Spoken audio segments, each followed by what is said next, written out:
What's going on, y'all? You saw the title. This video is just a quick guide on all the new units added to set 9.5 so that you can get a jump start on set 9.5 launch next week. I'm basing this information in this video off of my experience as a multi-set challenger player, as well as I played over 100 games on the PvE server in preparation for all of these guides. If you guys like this, make sure and drop a subscribe. I drop guides constantly. I do VODs pretty much every day. So a lot of good information here if you guys want to stay up to date on the meta. And so, hey, press that little red button right below the video. Anyways, so let's just get right into this. Let's just talk about this stuff, man. So here we have, first up, we're just going to speed run through these guys. Illaoi. So Illaoi is just a tank. What we're going to be doing here is going to be telling you all the roles, some loose best in slot, just, you know, these aren't guaranteed to be their best in slot, but just give you an idea of items to put on these carries in these champions and what they do and what role they fulfill in your team. So she's a Bilgewater and a Bastion. She is just a tank. I'm sure there's going to be some reroll builds, some Bilgewater stuff, some Bastion reroll stuff like that she will be a main tank a part of. And so she deals a little bit of magic damage with her spell, but not a whole lot. And then she links souls with them.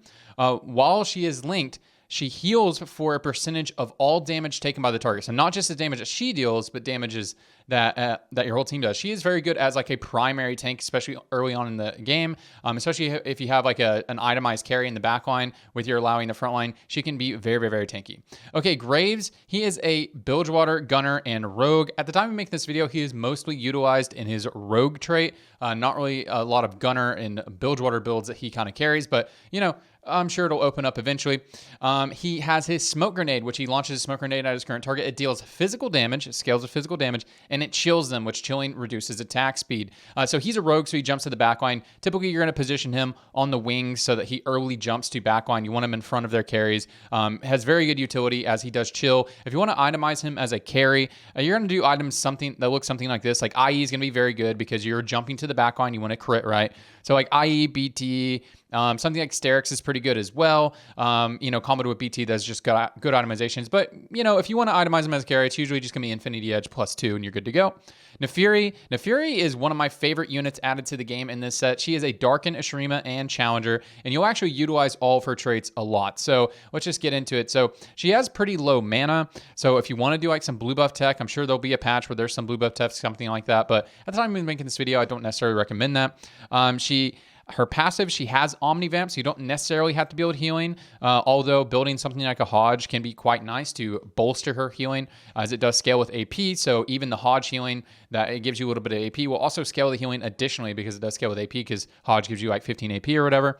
Her active, she deals a little bit of physical damage, does scale with flat AD right there, but her Darken passive, and the way Darken units work, is that she holds the Darken Blade, just like Aatrox, if you guys played last set, she holds the Darkened Blade inside her. She got that dog in her. Having that dog in you, after you cast, you summon Pack-Mates. You'll summon these little Pack-Mates, and you increase the number of Pack-Mates per star level. Can't remember the exact amount. It's like 2, then 3, then 4. It might be 1 additional than that. But anyways, and that scales with AD as well. So whenever you cast, it'll summon your little dogs, and your little dogs will come out of you, and you'll do the thing, right? So it scales with flat AD. What you need to know about the Darkened Blade is if she dies, the Darkened Blade, just like Aatrox, will transition to another unit. So if she was to die and she's standing next to Nautilus, it would go to Nautilus. And when Nautilus casts his ability, it will also summon those dogs because he got that dog in him. You know what I'm saying? And it scales with flat AD. That's why an item like Deathblade is probably her best item if you want to itemize her. There are some weird tech that you can do with this. So like if you actually are playing in Naafiri 3-star and you're wanting to carry Naafiri, you do want to have a Deathblade on her. And then GS is going to be a very good item on Naafiri as well because you are hitting frontline units. And then after that, it's just a +1 after that. I'm sure you can do like stuff like QSS, Titans, BT, a bunch of stuff, Hodge, that sort of thing. But it's really interesting. A lot of people ask me, do you let Naafiri die first? Now, if Naafiri is carrying you, if Naafiri is strong, she doesn't need to die because she has that dog in her too. So you don't necessarily have to transition the dogs off of her to someone else. So if she is going to carry your build, you don't want her to die immediately at the beginning of the fight. However, if you want to do some weird tech where you just want her to die and then get the dogs on someone else, like you can do some weird like Samira, like early game. It's really hard to position it, but if you can have Samira get the dogs in her, Samira has such low mana. Imagine like a blue buff tech and you put a bunch of Deathblades on Naafiri. There definitely is some tech out there to do, but again, if you're carrying your Naafiri, if she is powerful. You don't want her to die early, but if she is just a bot and you like can position in a way to where like someone like Samira or Cassiopeia, someone with really low mana, maybe you have a blue buff on them, then that can be some powerful tech. And again, everything scales to flat AD. That's why Deathblade is probably her best item. And I'm sure you can do some weird triple Deathblade techs out there, but you know, don't do that on purpose probably if you're wanting to climb. Okay, Nautilus. Nautilus is a tank. He is a tank in the Bilgewater and Juggernaut line. He is a tank. He has a lot of utility, so he is very good to itemize, especially as like a mid-game tank and even an in-game tank. If you're playing like a Juggernaut frontline, you'll probably have your tank items on Nasus and Nautilus. So yeah, these are really the guys you want to have your tank items on. Better utility than Set. He's like a better version of Set, kind of. So he has a passive, gain 30% bonus armor and magic resist from all sources. So stacking resist on him is very strong, as you will get the bonus, and then combo that with a little bit of HP. So just like standard tank items, Warmogs, Bramble, Declaw, you're good to go. So his active, he deals a little bit of magic damage, and he knocks up enemies within 2 hexes, and he pulls them together and stuns them. So he does a short knockup, and then he pulls them together and stuns. So this will trigger Talia's passive. There's definitely going to be some Talia builds where you reroll Nautilus with Talia and Set as well as that. So they added this. It gives a nice layer to those Talia type builds. But anyways, just a very solid tank. All right, Neeko over here. Neeko is an Ixtal and a Bastion. If you guys played older sets like Set 3 and Set 4 Annie, she's very similar to Annie. She scales with AP, she gets a shield, she can do a little bit of damage, but she's also very tanky. So there's going to be many different item variations that you can play on Neeko, really just depending on meta and all that good stuff. Really is going to depend on meta and patch notes. But you could go something like an Archangels and then tank items. That can be great. You can go like a Spark and tank items. It's like playing old school Annie if you guys played that. But yeah, what she does is she just leaps in the air. She gains a shield that scales with AP, and then she slams down after a brief delay, dealing some magic damage. I'm sure there'll be some patches where you itemize her as a carry, but I think she is best just itemized as a pure tank. And then if you want to do some like Archangel tech, then maybe try that out. But at the time of making this video, I think she's much better as just a tank. All right, Qiyana. Qiyana is an Ixtal, Rogue, and Slayer. She has Supreme Display of Talent. And guys, if you are wondering about a lot of these traits, I'm doing a separate video on traits specifically, like new traits like Ixtal. So we're just going to go into just the units here. So she dashes and strikes enemies in a line and deals some damage, stunning and knocking up the first target for 1.5 seconds and all other targets for 0.5 seconds. So her primary target will get hard CC'd, and then the other one, it's just like an interrupt. But however, if you guys are looking for some Talia tech, it does trigger Talia's passive on everyone that she hits. So that is definitely some Talia tech for rerolling. You know, probably like Qiyana, Nautilus, Set. There'll definitely be some builds out there that have a lot of knockups where you play Talia. So look out for that. So yeah, if you want to carry her, you're gonna put like just the same items you put on Graves. It's IE +2. I really like having healing, something like a Sterex. You can put an Evan Shroud on her for shred, right? That's nice as well. Yeah, just pretty standard frontline kind of carry items. You're gonna position her on the wings. You want her to be right in front of their carry as she will CC them. If you don't end up itemizing her as a carry, you could just put like Evan Shroud and like, you know, you could put like a Sunfire and like tank items on her, and you just want her to jump back there, live a long time, and keep CCing their carry. That can be a viable strategy. At the time of making this video, she's very good as a carry, but definitely could do like utility itemizations. Okay, over here we have Fiora, and Fiora is a Demacian and Challenger. If you guys played Set 6, it's just the same unit from Set 6. So what she does is her Blade Waltz. So she becomes untargetable and strikes the current target 4 times. Each strike deals physical damage and then some true damage. And the true damage scales with AP, but the AP scaling is not a lot. But you can, like, if you're forced to itemize her with AP items, she still will utilize it, but the scaling is not that good. And then she heals for 20% of total damage dealt. That does not scale with really anything. If the target dies, she will change targets. And so it's very important. She does de-aggro like she has an Edge of Night. So you don't necessarily need to build an Edge of Night on her. However, Edge of Night is a fine item on her because a lot of times your Fiora will de-aggro, and while she's still scaling up, she might die in that time. And then she could, you know, Edge of Night could trigger and she could de-aggro again. I don't recommend Edge of Night to, like, that's not like best in slot, but if you have to build it, it is fine. But just know that her spell automatically triggers its own Edge of Night. So itemization on Fiora, like, she is just a carry, and you're going to put her on frontline wings, or you're going to put her on the second row. So her Radiant item at the time of making this video, if you're playing Demacian, is always going to be Sterex. at the time we make this video. They do change the stuff a lot, so maybe this has changed by the time you're watching it. And then after that, I put like a Titans and BT on her, but you can put a lot of different items on her. It really depends on if you're playing in Demacian or a Challenger. I found when I was playing into Demacian and she had a lot of resist, I really liked going more of a tankier style, but I'll go like another Sterex and a Titans, and she never even like gets low enough. She'll go down to 800, then shoot, and then she'll shoot up to like 1600 from the Sterex proccing. So you can put random stuff on her like this. You can also itemize her with like crit and like Giant Slayer. I don't necessarily recommend Deathblade right now, but that could change. But yeah, just know that you can do a lot of different itemizations. In Demacian Vertical, I do like a more tankier style build because she has all that resist. And then in Challengers, probably more, more of a crit-esque build, as Challenger is more of a mow you over build. But yeah, Fiora is very strong. Definitely need to learn this unit. All right, Mordekaiser. Mordekaiser is an interesting unit, and I put some items here that I think are pretty good on him, but I think you could put a lot of different items on him. He's a weird unit. I honestly need to test him a lot more, but he is a Noxus and a Slayer. He's very cool. His ability is called God of Death, so his passive attacks deal bonus magic damage and increased to more when he activates God of Death, when he activates his ability. This does scale with AP, of course.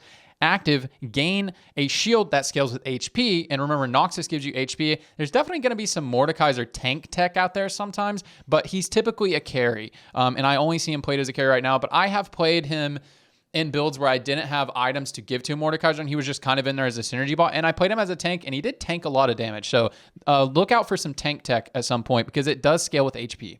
Okay, and he gains 1 range for 5 seconds whenever he has his active. Killing enemies in this state deals or steals percentages of their stats. It'll give you health, attack damage, ability power, armor, magic resist, all of their stats really until combat ends. So he's a pretty unique unit. A lot of people who are playing him as a carry will like to put RFC or double RFC or radiant RFC on him.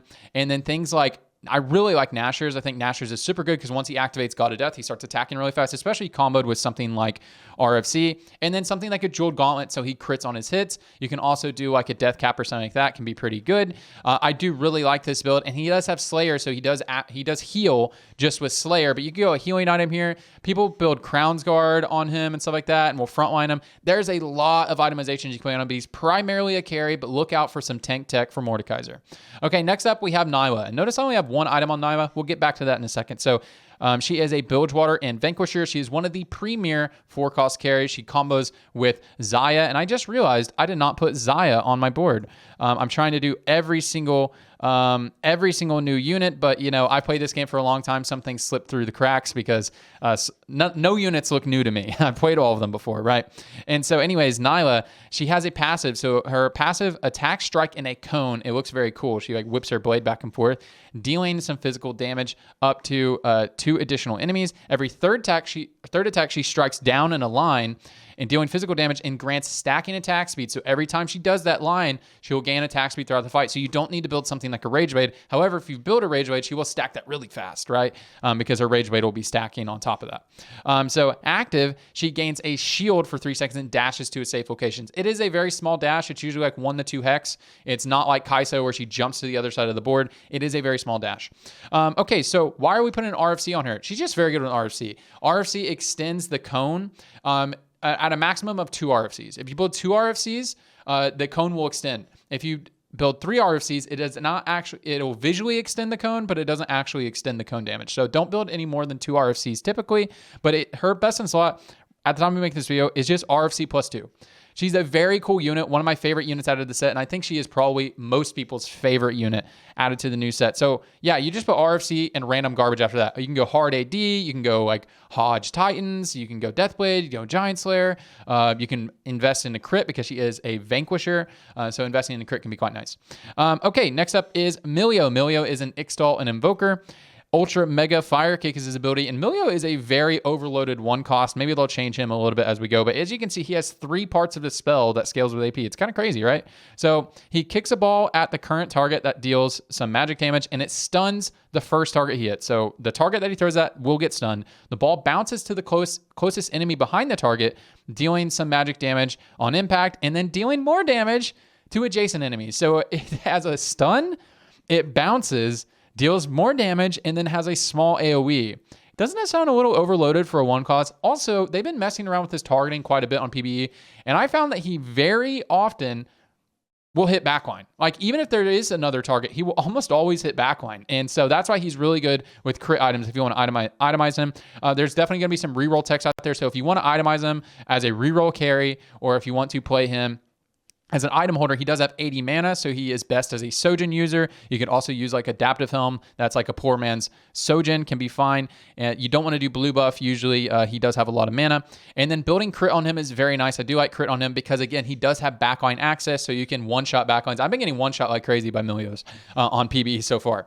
Okay, next up is Misfortune. And Misfortune is just like, you know, set 5 Misfortune. So many other variations of Misfortune that have been in the game, except for her targeting is a little bit different. X marks the spot. So she will rain down bullets. She'll shoot her guns in the air. It'll rain down, and it'll make a little X on the map that'll deal damage. In the past, it was a circle, but this X targeting is actually pretty cool because it'll hit the unit, and then it can hit units in diagonals. It's pretty cool, and we'll talk a little bit about positioning her. So she calls that down, and then she does shred shield, so she is a shield shredder. So she does have that built into her. She deals some magic damage, scales with AP, of course. For 5 seconds, enemies hit have incoming shields reduced by 35%. So she's very good against like invoker comps and that sort of thing.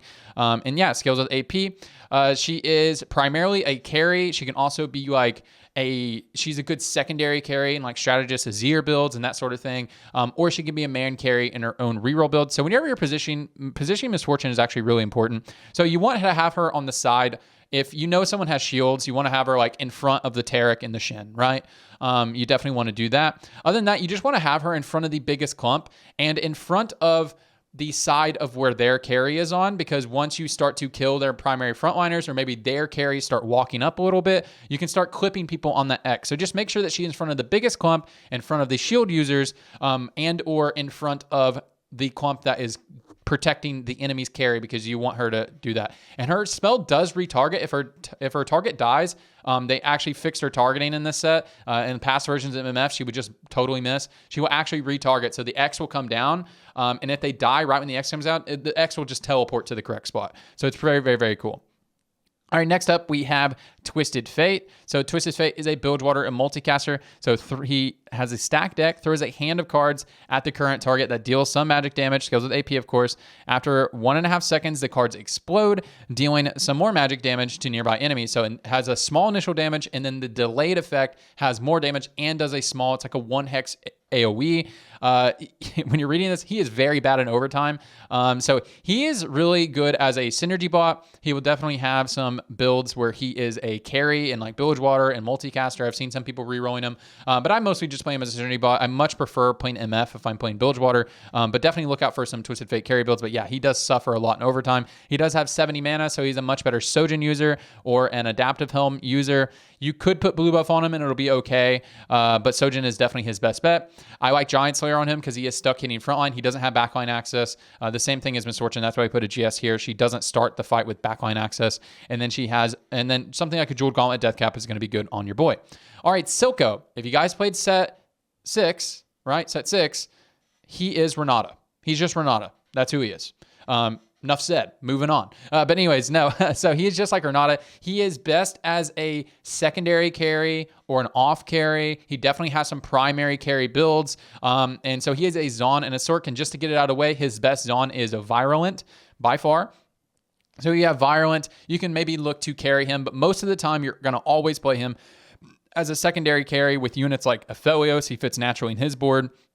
Helps him stall with Azir and Strategist and Sorks and that sort of thing. And then Sorks builds, of course. So cool. Undercity Tactics, he has 50 mana, so he is a blue buff user. If you end up building Sojourn or Poor Man Sojourn, that's all good too, but blue buff is definitely his best bet. So he throws a vial at a nearby enemy, covering adjacent allies in Shimmer for 6, 6, and 10 seconds here. Enemies affected by Shimmer take damage, so the enemies will take damage, some dot damage over time, and then allies will heal over time. So that's why he's such a good utility unit. His BIS 100% is this. When you're playing him as a utility unit and like a secondary carry, is going to be Blue buff, Gunblade, Morello. Morello more important than Gunblade, but Gunblade is very good on him as well. You're just ticking, you're just upping that healing. It's so good. Items like Archangel are great on him as well if you don't end up building the Gunblade and that sort of thing. Or if you don't build the Morello and you want to just scale up his healing more.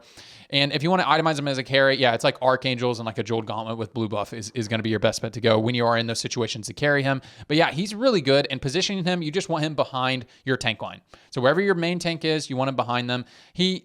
So usually you position him kind of like in the middle, or like, like third hex on the side. But they have been messing around with his targeting. Sometimes you put him in the corner and he'll still throw it in the correct spot. So yeah, you typically just want him behind your main tank and you'll be good to go. Okay, Gangplank, and Gangplank is OP. Gangplank is a very powerful unit. He's basically like the replacement for Senna. He kind of like does it all. If you can fit him on your board, you'll play him every game. Now, and if you're a strict vertical and you just can't fit, okay. But if you have a spot open, it's Gangplank most of the time. So Gangplank is a Bilgewater Gunner and the Reaver King. He has a lot going on with what he does. So he has the Dreadway, and you see 180 mana, so it's very high. So he has 2 passives. He has a Cutlass passive. So his Cutlass passive is if he's positioned in the first 2 rows. This is the Reaver King. If he's positioned in the first 2 rows, he will use his Cutlass. If he's positioned in the back 2 rows, he will use his pistol. If he's using his Cutlass, he gains resist. So he can be tankier. So if you have tank items to put on him, or maybe you just need more frontline, put him on your frontline, you can be good to go. He usually still casts on the frontline without tank items, as long as he's not the first one taking damage. So if you need more frontline, put him on the frontline. But honestly, just a lot of this will depend on meta, on which version of Gangplank you want to use and what items you have, of course. So he will deal some true damage that scales with AD, and he is a gunner. So if you're playing like a vertical gunner comp and you have some like BT, Titans, Sterix, that sort of thing, then really consider putting him on the front line because he does have really good AD scaling, and he'll gain a lot of AD through gunner. His pistol version, he gains 3 range. So you put him on the back row, he'll have 4 range, and his attacks grant him mana. It's very similar to a Sojin, but still when he's on the back line, you still want to put a mana gain on him. Usually you want to put a Sojin or an Adaptive Helm is going to be your best bet. He does have a lot of mana, so he's not a blue buff user. However, if you just want a really early cast in the fight, you could put a blue buff on him, that's fine. And his active, he summons a ship, and no matter if he's on the back line or front line, it always scales with AP. So it deals some AP, does magic damage, crashing into enemies. It's a huge visual, big boat, and it's a big AoE. Allies that the ship passes through are empowered by Citrus, gaining attack speed and CC immunity for 3 seconds. So that's why he's so powerful as a utility unit. He just has it all. He does it all, man. He is the replacement for Senna. So yeah, if you put him on the back line, you want to do Sojin AP, frontline, tankier AD style items. And positioning Gangplank, I actually tested this a lot last night. He will always cast the ship behind him. So that he always gets the effect. So whenever you position him, you want to have him in front of if he's going to be on the front line, you want him in front of your carry, the people that you want to protect, people that you don't want to be CC'd. Like if you're playing like a Philios, you want him in front of your Philios. And if you're on the back line, you want him next to your carry because he will cast the ship behind him and the ship will come in and will give you guys CC immunity. It's really, really, really nice because if you misposition and there's a Jarvan in front of you, if your Gangplank casts first, the Jarvan basically doesn't do anything to you. Very, very, very cool. Okay, Ryze. So we're going to talk a little bit about Ryze. There are 2 new versions of Ryze. First one we're going to talk about is Bilgewater. So Bilgewater, it's a win more augment, or it's a win more Ryze. You never play Bilgewater Ryze if you're behind, and you never just it's not like a unit you just plug and play all the time. If it's Bilgewater, the only circumstance you play it if you want to win more. It's like a mixture of the Zaun version of Ryze and Shurima. Because what it does is it drops a treasure chest, and the treasure chest size scales with the amount of gold that you have. So if you have a lot of gold, it can actually deal a lot of damage. And that's why I think about it like the Zaun. The more gold you have, the more damage it deals, right? And it deals a bigger AoE. It's a big chest, deals more damage, all that good stuff. And then the way that it's like Shurima is it farms you gold. Those chests open up. And so that's why it's more of a win more Ryze. So only play it in the circumstances that you want to win more, and you could itemize them with carry items in that circumstance. But other than that, just don't play Bilgewater Ryze. It is bait. Now, if you're playing Ixtal Ryze, what it does is it's Xayah's ultimate from League of Legends. If you guys play League, it drops the vines on the ground and then it knocks up in a big AoE. So it'll knock up enemies, and your allies that are caught in the vines will have resist added to them. So they will gain resistance. And so it's very good with very tanky teams, very good with stall teams. It's very good. Like a lot of people are playing like Aphelios, and then if you have Bastion in him, you put Bastion on him. And something to know about Ixtal Ryze, he's only 2 range. So you just put him on the front line with the Bastion in him, and he just casts and he just does a big CC. He makes your team even more tankier, especially once the Bastion effect falls off, and then he throws that on, and then the Bastions are more tanky again. Very good with Juggernauts, very good with Bruisers. So Ixtal Ryze is just some nice utility, nice plug and play, and very good with stall compositions. All right, next up, we're going to talk about Quinn, and I think we have one more. By the way, guys, if I end up leaving one out of here, because again, I played this game for a long time, I went through here, I triple checked to make sure I got every single unit, and still after every single new unit, and still after I did that, I still realized I forgot to put Xayah up here. So just let me know, and I'll write a comment back to you guys if I forgot something, but I really don't think I did now. Anyways, we have Quinn. So Quinn is a Demacian, and her Demacian item is Deathblade. We're going to talk about itemization more in a second, but just hear me out. So she is a Demacian and a Slayer. She's a very cool unit. Her ability is called Sky Strike. It's 30 out of 90 mana. So she launches Valor in a row or a column. So she just hits the most populated thing. It's really cool. It just casts down, marking them to take 10% increased damage for 4 seconds. It does scale with AP. It's a small scale. Then rains arrows down. So she rains the arrows down after a small delay, dealing some physical damage split between all of the marked targets. Okay. Quinn is a very cool unit. She has backline access. She's really good against comps where like Sorks, where there's like 5 units on the backline. She will always hit that row. It's very cool. And so she really deals a lot of damage to those type of teams. And her rating item is Deathblade because she needs a lot of AD. Her AD scaling is very good. And so Deathblade is amazing. So that's why it is. Maybe this will change. We'll see how it goes. And then after that, her itemization, I've been testing Sojourn. They buffed Sojourn. When you read this on screen right now, it says 10% attack damage, but they actually buffed this to 15% attack damage. And her AP scaling does scale the mark damage, but it's very small scaling, so I don't think that is really that relevant. But they buffed this specifically because there's a lot of good AD casters this set. Like Xayah and 3 Ionia is an AD caster, has a lot of mana. Quinn requires a lot of mana. Aphelios, they buffed his cast, and they buffed Sojourn. They really want people to try it out. I think it is some tech you could try out. And then IE is nice, especially when you're versus those comps like Sorks. You'll literally one-shot their backline. If you have 3-star Quinn, once you mark them, and if you have a Deathblade IE, you will literally one-shot. Other than that, if you don't want to go Sojourn, you can build items like Last Whisper, but I just elect to go for this and then build an Evan Shroud. I really like Sojourn on her. I think it's some tech, but we'll see. You can go Giant Slayer like that, especially for teams that have a lot of tanks. Really, this is really an open slot right here, but I think I really like Deathblade IE, especially against backline comps. All right, Xayah. So Xayah, she's an Ionia and a Vanquisher. She's one of the premier 4-cost carries, and I know I wasn't going to talk much about traits in this video, but I'll just say this real quick. Vanquishers is like the new Challengers for Ionia. Challengers is still in the game, but when you guys play Ionia, you want to play around Vanquishers, not Challengers now, and vice versa. When you're playing around Challengers, you don't play around Ionia anymore. You more so play around Demacia and Shrima. But I just wanted to add that in here real quick. So Feather Strike, she summons some feathers that converge on and pierce the current target. So it's like she really one-shots one target, but it does do a little bit of AoE, but she really throws all of hers in one spot. And if you get lucky, it'll hit some other units, but a lot of times she just hits all the damage goes on one unit, and then it does a little bit to people around them. Scales of physical damage. Each feather removes some armor. It's a flat remove, so you can do a Last Whisper with the flat remove. They do stack on top of each other. It is not the same mechanic. So if you sunder them with your Last Whisper, it'll sunder them first, and then you will reduce their armor flat. Right there, flat armor from the target. And they hit until the end of combat. And then her Ionia bonus is her attacks restore 5 mana. See, our mana cost is very high. If you're playing 6 Ionia, she will cast very, very, very quickly. If you're playing 3 Ionia and you're playing dipping more into Vanquishers, it does take her a while to cast. So let's talk about itemization.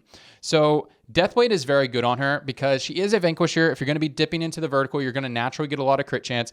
Building items like Deathblade and then a small amount of crit chance on top of that to ensure your crits with Vanquisher or scale your damage, like having a Guard Breaker, a Hodge, a Last Whisper. Those are all very good on her. So it's usually just Deathblade +2, and you'll be good to go. She's not really a Rage Blade user as she is casting a lot and she has a long cast animation sometimes. If you are playing 3 Ionia, I do think you can do some Sojourn tech, do some like Deathblade Sojourn IE or Deathblade Sojourn, not IE, Deathblade Sojourn, Giant Slayer, Deathblade Sojourn, Guard Breaker, that sort of thing. And just play around those variations. I really like that item setup on her. And one thing I want to mention real quick is Runan's Hurricane. Runan's Hurricane does apply on our ultimate. However, Runan's bolts do not apply a crit. So that's why not a lot of people are building it, but I definitely think that's some tech, especially when you have Deathblade and especially when you're tempoing really hard early. Runan's Hurricane, if you don't know, is one of the best early game items in the game. So if you have like an angle to be very strong in the early game, run that Runan's and then look to play something like Xayah, because especially if you get a Deathblade, because her ability does apply bolts and she does have some issues with dealing AoE damage. So whenever she's doing that one shot, she sometimes will just kill another unit with her Runan's Deathblade procs and can be very good. But anyways, guys, that's pretty much it here. And again, if I left off any units, please let me know. I'll do a write-up in the comments down below. But yeah, guys, I'm really excited to play this set. And hey, press that little subscribe button. I got more guides coming up. I'll see you in the next one.